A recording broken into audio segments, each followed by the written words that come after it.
Hi guys, Sportsia Newsbriefs.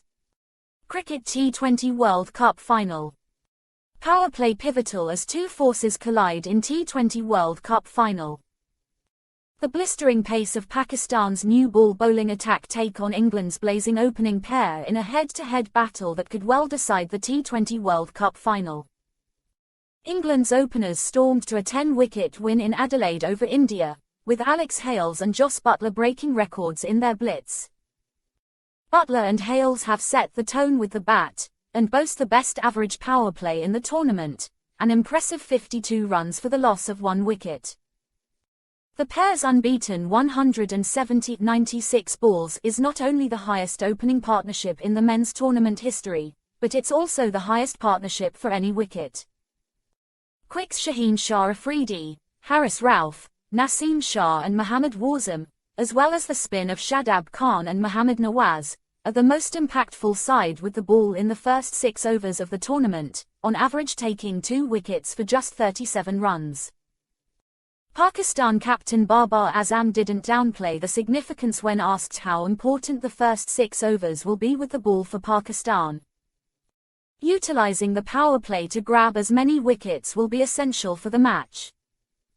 Even when you bat, you want to set a great pace for the upcoming batsmen. We will try to maintain and continuously build our momentum, hence ensuring better performance. Babar Azam and Jos Buttler pick their player of the tournament. Babar Azam and Jos Buttler, whose teams will go head-to-head in the final of the ICC Men's T20 World Cup 2022 on the 13th of November, have picked their player of the tournament ahead of the big clash. Buttler chose to go with Suryakumaryadav, who made a massive impact for India in the T20 World Cup with his consistency clubbed with a more than healthy strike rate.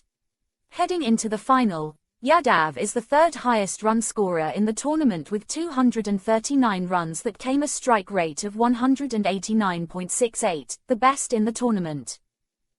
He, however, highlighted the role of 2 England players who stood out in the tournament and didn't forget to mention that they had another opportunity to be strong contenders for the award. On being asked the same question to Babar Azam, the Pakistan skipper had no hesitation in picking Shadabkhan, whose all-round contributions have been pivotal in Pakistan's late surge to the final. "I think it should be Shadabkhan for the way he is playing," Babar said. While his bowling has been outstanding, his batting also improved quite a bit. His dominating performances in the last 3 games along with his outstanding fielding makes him a prime contender for the player of the tournament. 9 players have been shortlisted for the player of the tournament by ICC, with players from England and Pakistan dominating the list. There are 3 players from England, 2 each from Pakistan and India and 1 each from Sri Lanka and Zimbabwe. Fans get the chance to vote for the winner. Soccer. Brentford stunned City thanks to Toney brace.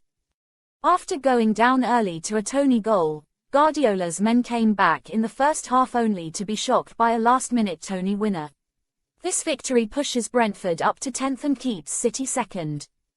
An early goal for Brentford kicked City into action, and they came back to dominate the first half.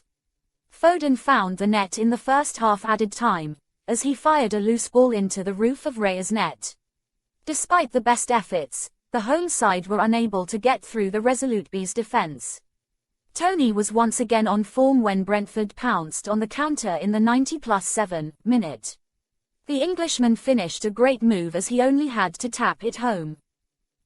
This Brentford victory leaves the visitors 10th and Guardiola's men still in 2nd, with City undoubtedly the most frustrated as they were unable to leapfrog Arsenal to the top spot of the league. This result closes the Premier League campaign for both sides before the World Cup break. Messi thinks Argentina squad similar to 2014 side. Lionel Messi sees similarities between this Argentina side and the one that agonizingly missed out on World Cup glory in 2014.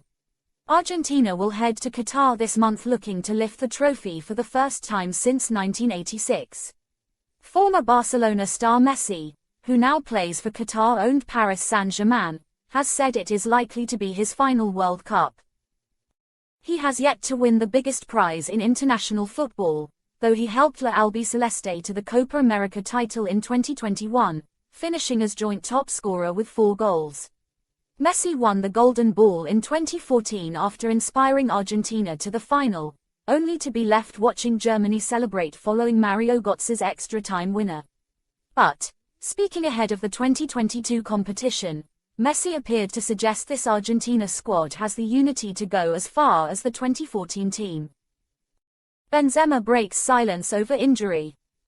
Karim Benzema dedicated his Balon d'Or win to his fans at his old club Lyon, and spoke about how he feels before the World Cup, after missing Real Madrid's last few games due to a few slight twinges, nothing serious. Karim Benzema has only played 27 minutes since he started and played the whole game against Elche on the 19th of October. He played for 27 minutes after coming off the bench on the 2nd of November against Celtic in the Champions League, but his injuries have kept him in the medical room up until now. In Lyon, where he showed his Ballon d'Or off in front of the fans before the Lyon-Nice game, the Real Madrid was asked about his injury and about how he is feeling before the World Cup, for which he was called up by France. What he had to say calmed Blur's fans' nerves. "I had a few slight twinges, nothing serious. There's still time from now until the 22nd of November. I'll be in good shape, and mentally and physically prepared," he claimed to Prime Video, before saying what it would mean to him to lift the World Cup. SonHeung named in South Korea's squad for FIFA World Cup despite injury.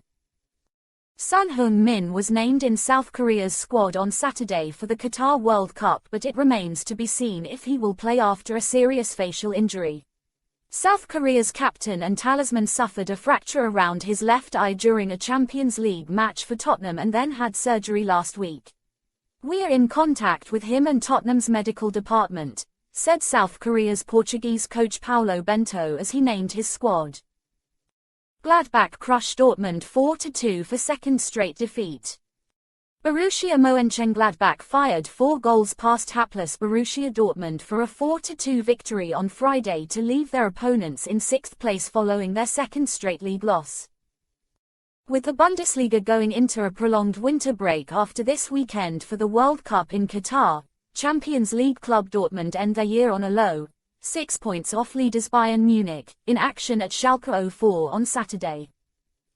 Gladbach, who have now won 6 of their 8 home games so far, are in 7th place on 22 points, 3 behind Dortmund. In a sumptuous 5-goal first half, the hosts went into the break with a 3-2 lead. Jonas Hoffmann, fresh from his Germany World Cup squad inclusion, slotted in for the lead after 4 minutes before Julian Brandt, another World Cup-bound Germany international, drew the visitors level. He picked up the ball with his back to the goal, turned quickly and volleyed in a superb equalizer. Gladbach, however, scored twice more in a 4-minute span with Remy Bensebaini and Marcus Thuram to go 3-1. Dortmund pulled a goal back with Nico Schlotterbeck's volley on the rebound, but the Ruhr Valley club were badly leaking at the back. Only a minute after the restart, Claudio Toney was given too much time at the edge of the box and he threaded a low shot past goalkeeper Gregor Kobold.